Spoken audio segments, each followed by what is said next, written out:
When you're learning the position of your bar chords, you can use 1001 charts available online, and that's absolutely fine. You can find where your chords are, but it's better to play tunes because then you can remember where your chords are and the shifts seem more natural. Now, there is a tune that has only major chords in it, and it has all 7 natural notes in it. Let's have a look.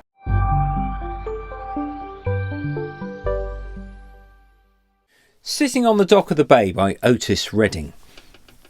It has E, F, G, A, B, C and D. And they're all using an E shape here, the bar chords. Now, I've made another video about how to get those bar chords working properly. You can see the link in the description box below. But basically, it goes G, B, C, A. And then it repeats that. So try and remember what those chords were. G to B, to C, and then to A. Then we go to G, E,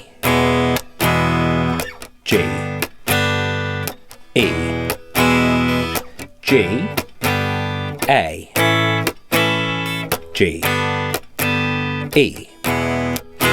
Then the verse repeats, and then it's got that middle section which goes like this. G, D, C. G, D, C. G, D, C. Down to F. And to D. There's a lot of dancing about going on here. Now, you wouldn't usually do this to learn to have to shift all that way from F to D, because that's what A shapes are for. So once you've got your E shapes worked out, that you know where E, F, G, A, B, C and D are, notice that B and C are next to each other. There's no fret in between because B and C on the piano have no black note between them. The same goes for E and F. E is 0 or open and F is 1.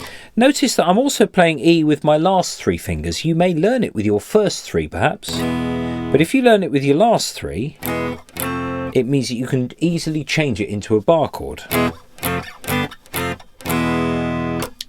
So the next thing to do is to combine this with your A shapes. Now you can learn where all the A shapes are in exactly the same sequence. G, B, C, A, etc. Now notice that I'm using 1 finger for my A shape here. You can put your 3 fingers with your A shape and that would work okay, but when you get up to here, it starts to become a bit of a squeeze with your frets. And it can be done, but it may be easier just to put 1 finger across. Now when you do that, mute the first string so that it doesn't make a noise.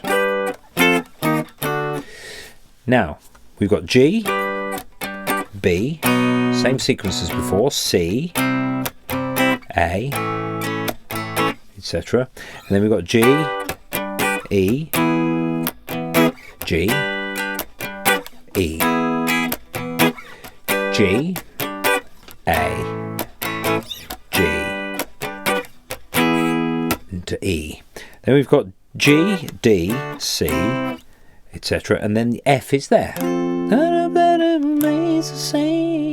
So we've got A shapes and E shapes just using either type for the whole song. It'd be kind of useful to combine these. You can actually do this with all your E and A shapes so that you go no higher than 5th fret.